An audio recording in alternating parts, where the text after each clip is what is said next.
말도 안 되는 일이 벌어졌습니다. 영국의 한 언어학 교수가 세계 최고 권위의 학술지를 발칵 뒤집어 놓았습니다. 한글은 세계에서 가장 과학적인 문자체계입니다. 이건 단순한 문자가 아니라 디지털 시대를 500년 앞서 내다본 혁명입니다. 옥스퍼드의 언어학 교수가 이런 발언을 했다고요? 학술계가 충격에 빠졌습니다. 17개 언어를 구사하는 세계적 언어학자가 왜 하필 한글에 평생을 바쳤을까요? 한글은 단순한 기호가 아닙니다. 그것은 인류 문명의 정점입니다. 세계 최고 대학에서 한글을 가르치기 위해 학계의 조롱을 견뎌낸 영국인 교수의 충격적인 이야기 시작합니다. 이 내용은 영국인의 사연을 각색 재구성한 것입니다. 구독과 좋아요는 영상 제작에 큰 힘이 됩니다. 감동TV의 오늘의 이야기를 시작해 볼게요. 안녕하세요. 저는 영국인 제임스 패링턴이라고 합니다. 오랜 세월 살아왔지만 저의 인생을 돌아보면 가장 중요했던 그날이 떠오릅니다. 1985년 가을 대형 박물관의 오래된 동양관에서 저의 인생이 완전히 바뀌는 순간을 맞이했습니다. 비가 내리는 런던의 습한 오후, 나지막한 천장 아래 쭉 늘어선 유리 케이스를 걸으며 우연히 발견한 조선 왕조 문헌이 시선을 사로잡았죠. 그곳에 적힌 낯선 문자들은 제가 알고 있던 어떤 문자 체계와도 달랐습니다. 정교하게 균형 잡힌 기하학적 구조, 마치 살아 숨쉬는 듯한 유기적 형태의 그 글자들은 첫눈에 저를 매료시켰습니다. 당시 저는 옥스퍼드 대학 언어학과의 젊은 교수로 이미 17개 언어를 습득한 비교 언어학 전문가였습니다.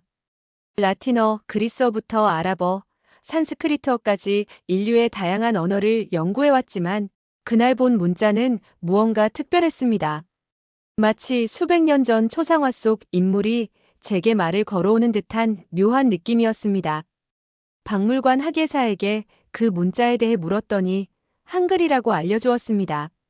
세종대왕이라는 조선의 왕이 백성들을 위해 직접 창제한 문자라는 설명을 들으며 가슴이 두근거렸습니다. 한글이 세계에서 유일하게 창제 원리와 날짜가 정확히 알려진 문자 체계라고 덧붙였습니다. 그날 밤 저는 대학 도서관에서 찾아낸 얇은 한글 입문서를 들여다보며 밤을 지새웠습니다.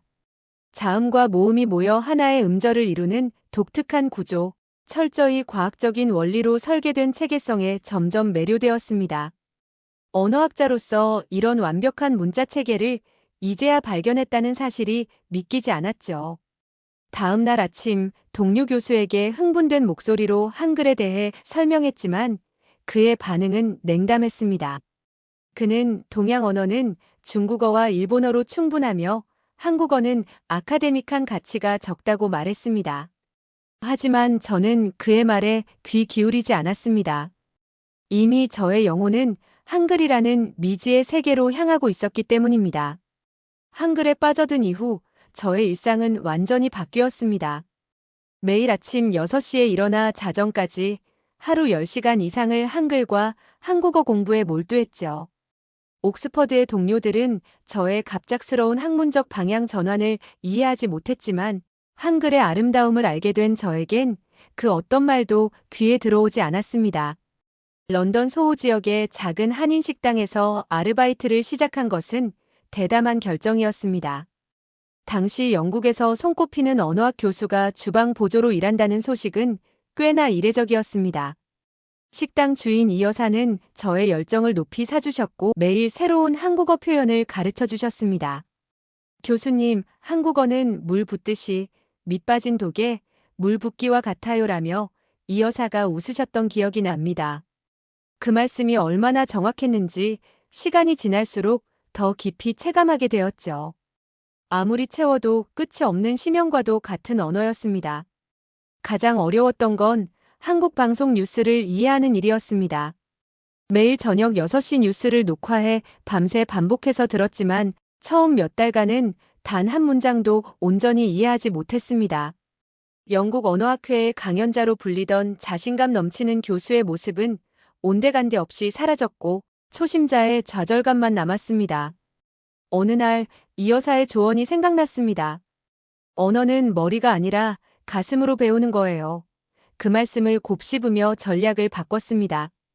고전적인 문법서 중심의 학습에서 벗어나 한국 영화와 드라마를 보기 시작했고 김소월의 시를 소리내어 읽었습니다. 심지어 80년대 한국 대중가요를 따라 부르며 발음을 연습했습니다. 비로소 언어와 감정적 연결이 이루어지기 시작했고 조금씩 진전이 느껴졌습니다. 영어 화자가 한국어를 제대로 습득하려면 최소 10년이 필요하다는 사실을 깨달았습니다. 미친 듯이 공부해야 한다는 제 신념은 여기서 비롯되었죠. 언어 천재라 불리던 저에게도 한국어는 쉽지 않은 도전이었습니다. 하지만 그 과정에서 언어학자로서 새로운 통찰을 얻었고 한글의 과학적 원리에 더욱 깊이 매료되었습니다. 케임브리지 대학 동아시아 언어학 학회에서의 그날을 잊을 수 없습니다. 어느 해 봄, 제가 처음으로 한글에 관한 연구 논문을 발표하는 날이었습니다. 강단에 서서 주변을 둘러보니 회의적인 표정들이 가득했죠. 특히 전면에 앉아있던 하야시 교수의 냉소적인 미소가 지금도 선명히 기억납니다. 발표를 시작하며 한글의 창제 원리와 과학적 체계성에 대해 설명했습니다. 한글은 단순한 파생 문자가 아니라 인류 역사상 가장 체계적으로 창제된 독창적 문자 체계입니다라고 말했을 때 청중 사이에서 웃음소리가 들렸습니다. 당시 동양 언어학계는 중국어와 일본어 중심이었고 한국어는 변방의 언어로 취급받았기 때문입니다. 발표가 끝나고 질문 시간이 되자 하야시 교수가 자리에서 일어났습니다. 그는 한글은 결국 한자의 영향 아래 생겨난 2차적 문자 체계에 불과하며 독자적인 창제라는 주장은 과장되었다고 반박했습니다. 그의 단호한 어조에 회의실은 긴장감이 감돌았습니다. 숨을 깊게 들이마시고 훈민정음 해례본의 내용을 인용하며 반박했습니다. 자음이 발음 기관의 모양을 본떴다는 과학적 원리 모음이 천지인을 상징한다는 철학적 깊이를 설명했죠. 그리고 세종대왕의 애민정신이 담긴 한글 창제의 사회적 맥락까지 덧붙였습니다. 한글의 자음 기역은 혀뿌리가 목구멍을 막는 모양을 본떴으며 니은은 혀가 윗잇몸에 닿는 형상입니다. 이러한 표음적 원리는 전 세계 어떤 문자 체계에서도 찾아볼 수 없는 독창적인 개념입니다. 하야시 교수는 무거운 표정으로 자리에 앉았습니다. 그날 이후 저는 학계에서 더욱 고립되었습니다. 동료들은 제가 주류 동양 언어학에서 벗어나 비학문적 영역으로 빠져든다고 생각했죠. 연구 보조금 신청은 번번이 거절되었고 한글 관련 논문은 학술지에서 채택되지 않았습니다. 그러나 모든 사람이 저를 외면한 것은 아니었습니다. 옥스퍼드의 비교 언어학과 찰스 윌리엄스 교수는 저의 연구에 깊은 관심을 보였고 에든버러 대학의 알리스테어 맥도널드 교수는 한글의 구조적 완성도에 매료되어 공동 연구를 제안했습니다. 이렇게 소수지만 든든한 지지자들이 생겨났습니다. 1992년 3월 저를 위한 새로운 모험이 시작되었습니다. 17시간의 비행 끝에 도착한 김포공항은 상상했던 것과 달리 현대적이고 깨끗했습니다. 공항에서 처음 마주한 한글로 가득한 간판들은 마치 오랜 친구를 만난 듯 반가웠습니다. 24개의 기본 자모로 이루어진 한글이 이토록 다양한 표현으로 펼쳐질 수 있다는 사실이 경이로웠습니다. 첫날부터 저를 놀라게 한 것은 한국인들의 언어에 대한 자부심이었습니다. 택시 기사부터 호텔 직원까지 외국인인 제가 한국어로 대화를 시도하자 모두가 감동하며 적극적으로 도와주었습니다.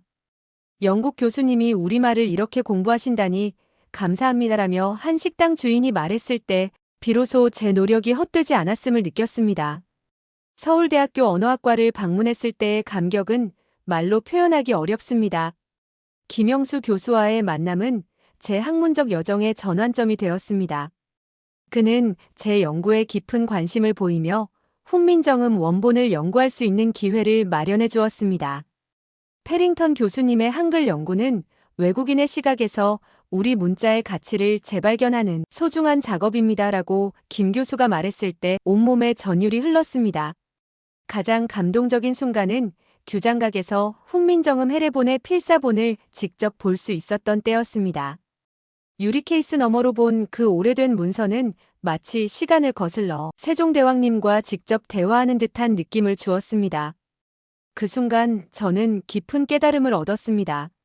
한글은 단순한 문자가 아니라 한 위대한 인물의 철학과 애민정신이 담긴 인류의 문화유산이라는 것을요.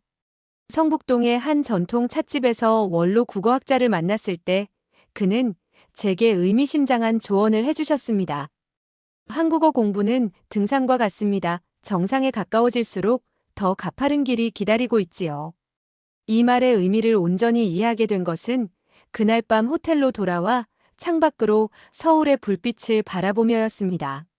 언어란 단순히 배워서 습득하는 것이 아니라 그 문화와 역사, 사람들의 정서까지 모두 이해해야 하는 끝없는 여정이라고 생각합니다. 1992년 가을 영국으로 돌아온 저는 옥스퍼드 대학에서 최초의 한글 강좌를 개설했습니다. 첫 수업일 강의실에는 단 3명의 학생만이 앉아 있었습니다. 그들의 호기심 어린 눈빛이 아직도 생생히 기억납니다. 흰 칠판에 처음으로 기억, 니은, 디귿을 써내려가며 느낀 설렘과 긴장감이 아직도 가슴에 남아 있습니다. 한글은 세계에서 가장 과학적인 문자 체계입니다. 오늘부터 여러분은 단순한 언어가 아닌 500년의 지혜와 철학을 배우게 될 것입니다. 라고 첫 마디를 시작했습니다. 학생들의 얼굴에 떠오른 의구심과 호기심이 교차하는 표정이 인상적이었습니다. 첫 학기는 쉽지 않았습니다. 학과장은 수강생이 적다는 이유로 강좌 폐지를 고려하고 있었고 동료 교수들은 여전히 제 연구 방향에 의문을 제기했습니다. 하지만 저는 굴하지 않았습니다. 학생들의 작은 성취에 함께 기뻐하며 한글의 아름다움을 전하는데 모든 열정을 쏟았습니다. 그러던 중 예상치 못한 변화가 찾아왔습니다. 1995년부터 한국 문화가 서서히 영국에 알려지기 시작했고 런던 아트하우스 영화관에서 열린 한국영화제가 지식인층 사이에서 주목을 받았습니다. 학생들 사이에서 한국 문화에 대한 관심이 높아지며 자연스럽게 한글 강좌의 수강생도 늘어나기 시작했습니다. 두 번째 학기에는 15명, 그 다음 학기에는 30명으로 수강생이 증가했습니다. 가장 인상 깊었던 것은 학생들의 다양한 배경이었습니다. 언어학도뿐만 아니라 디자인, 음악, 경영학 전공자들까지 한글에 매료되어 찾아왔습니다. 특히 런던 왕립예술대학의 타이포그래피 전공생들이 한글의 조형미에 관심을 보이기 시작한 것은 뜻밖의 소득이었습니다. 그들은 한글의 기하학적 균형과 미학적 가치를 높이 평가했고 한글 디자인의 혁명 전시회를 기획하였습니다. 이 전시회는 런던 디자인 커뮤니티에서 상당한 반향을 일으켰습니다. 늘어나는 관심에 힘입어 저는 옥스퍼드 칼리지 내 한글의 밤 문화 행사를 개최했습니다. 한국 음식, 문화, 영화를 함께 즐기며 한글을 배우는 이 행사는 예상을 뛰어넘는 성공을 거두었습니다. 처음으로 학과장도 행사에 참석하여 한글의 아름다움에 감탄했던 순간은 잊을 수 없는 승리의 순간이었습니다. 2000년대 초반 디지털 기술의 급속한 발전은 문자 체계 연구에 새로운 지평을 열었습니다. 옥스퍼드 대학의 컴퓨터 과학과 앤드류 해밀턴 교수와의 우연한 만남은 한글 연구의 새로운 전환점이 되었습니다. 대학 카페테리아에서 한글의 구조적 특성에 대해 설명하던 중 그의 눈이 갑자기 빛났던 순간이 지금도 생생합니다. 이 문자 체계는 디지털 환경에 최적화되어 있군요. 함께 연구해 볼 가치가 있겠습니다라고 해밀턴 교수가 말했습니다. 그렇게 시작된 학제간 연구 프로젝트는 3년간 지속되었고 저희는 다양한 문자 체계의 디지털 효율성을 철저히 비교 분석했습니다. 연구 결과는 저희조차 놀라게 했습니다. 한글은 디지털 환경에서 인식률, 가독성, 입력 속도 등 거의 모든 측면에서 탁월한 성능을 보였습니다. 특히 스마트폰과 같은 작은 화면에서의 가독성은 다른 어떤 문자 체계보다 우수했습니다. 한글의 기하학적 구조가 픽셀 기반 디스플레이에 완벽하게 적응할 수 있다는 사실이 객관적 데이터로 입증되었습니다. 가장 흥미로웠던 것은 인공지능 언어 처리 분야에서 한글이 보여준 효율성이었습니다. 해밀턴 교수팀이 개발한 문자 인식 알고리즘은 한글에서 98%라는 놀라운 정확도를 기록했습니다. 이는 로마자의 96%, 한자의 85%를 훨씬 뛰어넘는 수치였습니다. 한글의 체계적 구조가 알고리즘 학습에 이상적인 환경을 제공합니다라고 해밀턴 교수가 발표했을 때 학회장에는 놀라움의 탄성이 흘렀습니다. 이제 한글은 더 이상 변방의 문자가 아닌 디지털 시대의 선구자적 문자 체계로 인정받기 시작했습니다.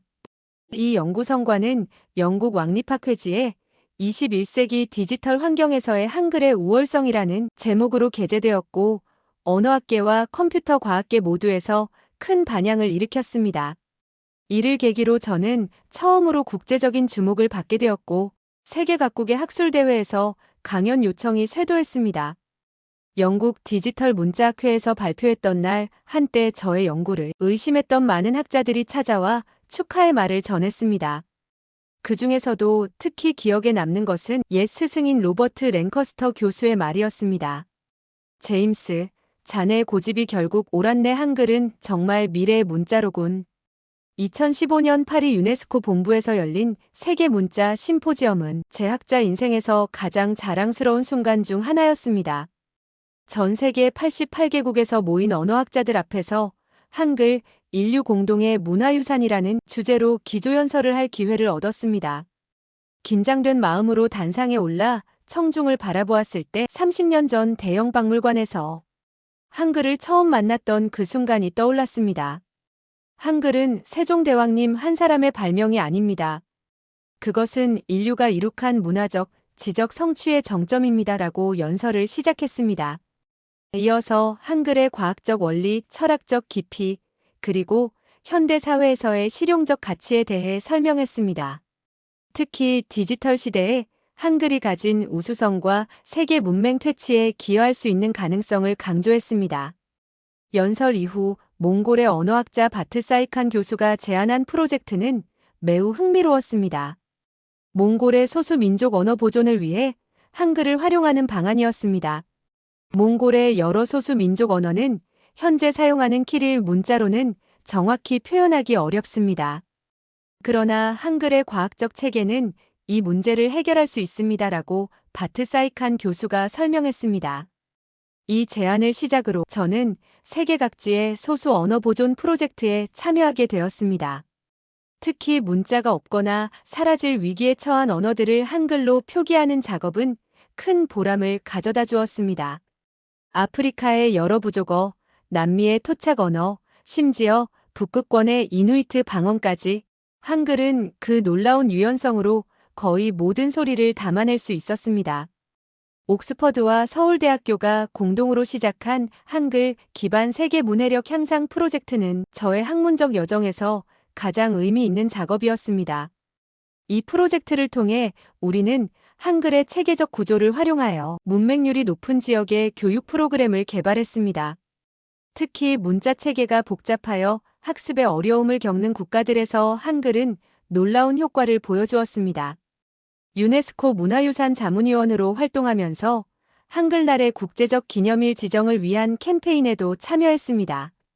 처음에는 작은 움직임이었지만 세계 각국의 한글 연구자와 한국 학자들이 지지를 받으며 점차 힘을 얻어갔습니다. 이 과정에서 한글에 대한 국제적 인식이 크게 높아진 것은 분명한 성과였습니다. 오늘 저의 67번째 생일에 창밖으로 옥스퍼드의 고풍스러운 첨탑들을 바라보며 지난 40년을 돌아봅니다. 언어학자로서 대형 박물관에서 우연히 한글을 만났던 그 순간부터 오늘날 세계적인 한글 연구의 권위자가 되기까지의 여정은 결코 순탄치만은 않았습니다. 하지만 그 모든 순간이 제 인생을 풍요롭게 했습니다. 연구실 벽에는 세종대왕님의 초상화가 걸려 있습니다. 매일 아침 그 초상화를 바라보며 경의를 표하는 것으로 하루를 시작합니다. 어떤 날은 세종대왕께서 미소 지으시는 것 같기도 합니다. 아마도 외국인 학자가 500년이 지난 지금까지도 그의 창조물을 연구하고 가르치고 있다는 사실이 기쁘실지도 모릅니다. 17개 언어를 구사하는 언어학자로서 한글은 제게 특별한 위치를 차지합니다. 한글이 가진 과학적 정교함과 철학적 깊이는 비교할 수 없습니다. 더욱이 백성을 위한 문자라는 그 창제 정신은 현대 사회에도 깊은 울림을 줍니다. 2010년 마침내 옥스퍼드 대학에 한국어학과가 정식으로 설립되었습니다. 처음 3명의 학생으로 시작했던 제 강좌가 이제는 매년 100명이 넘는 학생들이 지원하는 인기 학과가 되었습니다. 학과 설립 기념식에서 총장이 패링턴 교수의 선구자적 노력이 없었다면 불가능했을 일이라고 말했을 때 가슴 깊은 곳에서 오는 감동을 느꼈습니다. 제 제자들 중 많은 이들이 이제는 세계 각국에서 한글과 한국어를 연구하고 가르치고 있습니다. 그들에게 항상 강조하는 것이 있습니다. 언어는 단순한 기호가 아니라 그 민족의 영혼입니다. 한글을 배우는 것은 한국인의 정신세계를 이해하는 여정입니다. 한글의 과학성만큼이나 중요한 것은 그 문자에 담긴 인간에 대한 깊은 이해와 배려입니다. 종종 학생들이 묻습니다. 교수님, 어떻게 하면 한국어를 잘 배울 수 있을까요? 저는 항상 같은 대답을 합니다. 미친 듯이 공부해야 합니다. 하루 최소 10시간, 그리고 언어와 감정적으로 연결되어야 합니다. 문화를 사랑하지 않으면 언어를 진정으로 습득할 수 없습니다. 특히 영어 화자에게 한국어는 최소 10년의 헌신이 필요한 언어임을 강조합니다.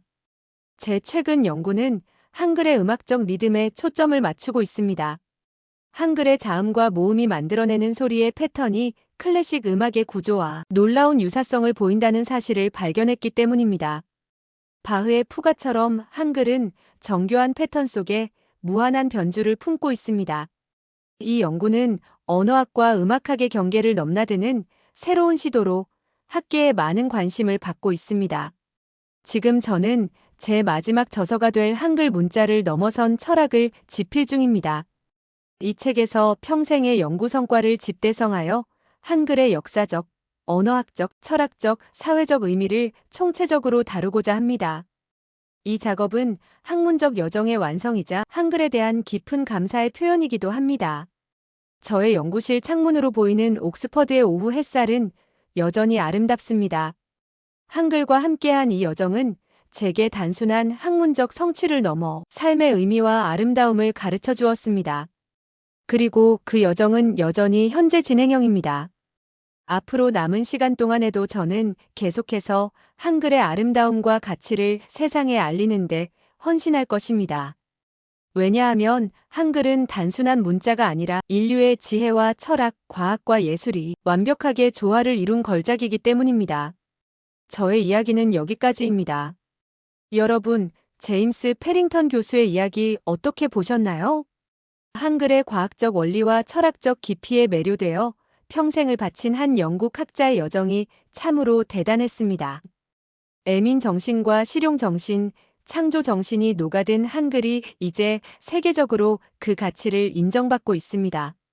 세계적 석학의 눈에 비친 한글의 가치를 통해 우리 자신의 소중한 유산을 다시 바라보는 기회가 되었기를 바랍니다. 감동TV는 감동적이고 재미있는 사연을 기다리고 있습니다. 다음에도 재미있는 사연으로 찾아뵙겠습니다. 시청해주셔서 감사합니다.